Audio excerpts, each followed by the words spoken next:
Good morning. My name is Pascale Siegel, and I run a small consultancy based in Washington, D.C., and specializing in strategic communications.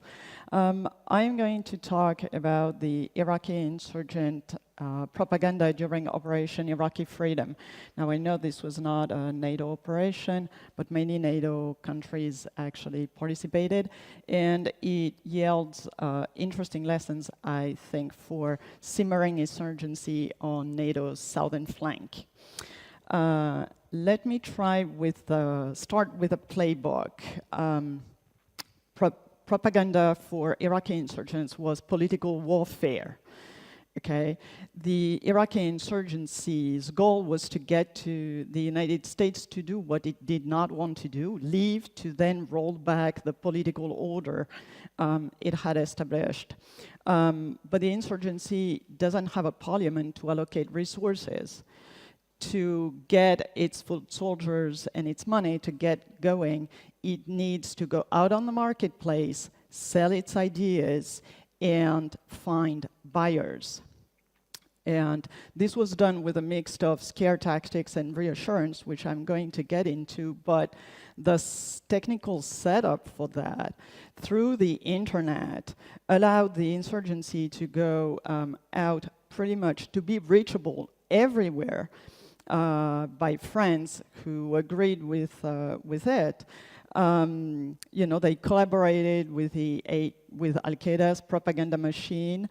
They spilled over into mainstream Islamic forums, into uploading services. They set up their own websites, diversified from Arabic into Western vernacular languages, and found relays into the mainstream media through staging, through PR, through editorial sympathies. With this infrastructure, they could reach friendlies pretty much everywhere around the world. Let me now turn to the themes that allowed them to connect, the themes and values that allowed them to connect with a broad audience.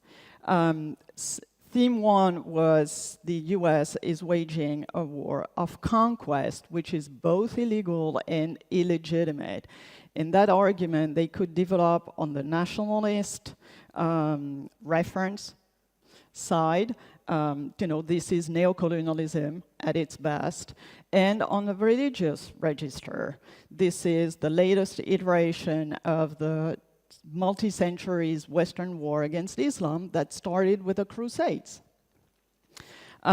This is easy to understand, and it works. It works because it builds on the deep antipathy in the Arab world about undue Western influence, in particular cultural and political. It works because there is deep skepticism in the West, particularly in Europe, about colonialism and militarism. There is also deep resentment in the Western world about the status of Muslims, which some analysts do compare to a neo-colonial state of affairs. Just read, you know, somebody mainstream as Tariq Ramadan, for example. Theme two tells the audience a pretty dire message, you know. If the US has its way, you, Iraqi Sunnis, will die. This is because you're the target of a genocidal campaign. This is not particularly subtle. It is not particularly true, but it doesn't matter. It is motivating. It is motivating because when your house is on fire, you do tend to pick up a bucket of water, right? It mobilizes Sunnis everywhere to support their brethren, their threatened brethren in Iraq. It ties the fate of Middle Eastern Sunnis to that of the Iraqi Sunnis. And this is particularly smart because the primary consumers of Arabic insurgent news lived in the Gulf, where there is no shortage of resources to be mobilized. And it also poses a problem to the pro-war camp in the US. as the policies it supports in Iraq are empowering the very country they despise more than Saddam Hussein, Iran. And that contradiction was not lost on the opposition to the war. Logical conclusion is theme 3. With such a dire threat, there is no alternative but to fight back. It's not really a choice, it is a survival mode. You're speaking here to the most basic psychological need of physical integrity and security. It's also a moral obligation based both on international standards and religious duty. And these narratives are just understandable by everybody. Okay, modern Western political culture accepts, actually is founded on the right to rebel against a tyrannical regime. You've all read Locke, Montesquieu, Rousseau. Colonization and what we call the postmodern world is recognized as a violation of human rights. Just a quick caveat here. I'm not arguing that the US intervention was neocolonialism, from a legal point of view or perspective, but certainly what I am arguing is that the narrative of the insurgents was bound to resonate in the West because of its own philosophical principles. On the religious side, in the Islamic world, all the insurgents resorted to calling for jihad and understood as the need to mobilize for the defense of religion and land. This is a completely mainstream interpretation and understanding of jihad. It is shared by all the schools of jurisprudence. It is shared by the Sufis, from the Sufis to the Salafist jihadists. It is not a minority, interpretation of jihad. Last theme, success. It is one thing to steer your supporters into mobilizing. It's better to reassure them that they are on the right side and that their fight is not in vain. And the insurgents did this by releasing daily long, sometimes very long, war communiques, quote unquote, looking very much like Pentagon's press releases, to quote-unquote document their operations. For good measure, they often added, videos of their attacks. Initially fairly, grainy, amateurish looking, but very quickly, as early as 2005, fairly sleek video production. In colors, clear pictures, effects.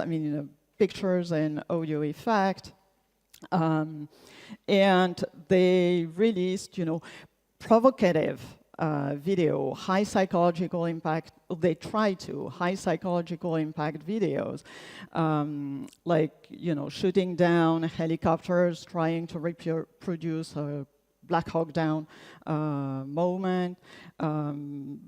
Large IED explosions targeting M1 tanks, and they try to do this for maximum psychological effect, of course. Those claims were most, far-fetched and fictitious. If one were to compile all the dead and wounded that they claim in these attacks, they would have ended up killing tens of thousands of US forces or coalition forces. But those claims are not for accuracy, right? They are for conveying a general sense, a general atmosphere that the US is bleeding to the point of no return. So let me identify a few lessons learned here. For these insurgents, information warfare is a core competency because it is their funding mechanism. If they have no propaganda, they have no money. If they have no money, they have no soldiers. If they have no foot soldiers, there is no insurgency. It is not about the messaging. It is about producing the effect that will lead to the mobilization of the resources they need. And we need to understand that mechanism, and we need to, in our defense strategy, we need to understand this, and we need to adapt to their conception, if not make it our own. The insurgency relied on very commonly understood narratives, easy to comprehend, easy to agree with, to find as many friends in as many places as possible. Finding those friendlies is easier than ever because of the internet, because of the development of social media, because of how this is changing media consumption. There is no Walter Cronkite anymore to tell you and explain to you the news of the day. Now there is one battlefield, and there are multiple virtual visions of it, in an ever-expanding number of communities who select their sources of information based on their vision of the world. So the trick is to find those communities this means, by the way, that we have friendlies in their backyard, and they have friendlies in our. The trick is to find those communities, to leverage the friendlies community that we have in their backyard. Although I would argue with regard to the Middle East that they are few and they are probably politically inconsequential for the most part. And we have to mitigate the political impact of their friendlies in our backyard. Thank you.